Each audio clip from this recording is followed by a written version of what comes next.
காத்து ரொம்ப பலமா இருக்கு. நம்ம திரும்பி போயிடலாம். நம்ம அங்க போயிடலாம். நம்ம போட்டுட்டே இரு. ஈமோன், இது ராத்திரியில 4வது மணி நேரம். மணிக்கணக்கில் நாம ஒரே இடத்துல மாட்டிக்கிட்டு இருக்கோம். bro, எனக்கு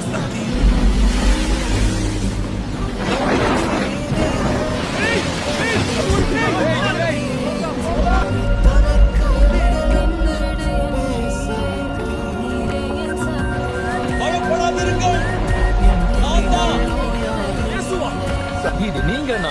என்ன இந்த படகுல இருந்து வெளியே வர சொல்லி கட்டளை இடுங்க. இந்த தண்ணீர்ல நடக்க உனக்கு விசுவாசம் இருக்கா? முழுவதமா இருக்கு. கட்டளை இட எதையும் உங்களால செய்ய முடியும். நீங்க இந்த தண்ணீர் கேட்ட பிடிச்சு கொள்ளும்படி கட்டளை இட்டா நான் இதுக்கு மேல நடப்பேன். நான் உன்னை என்கிட்ட கூப்பிட்டா நீ விசுவாசத்தோட வெளியே வருவியா? அப்படின்னா என்கிட்ட வா.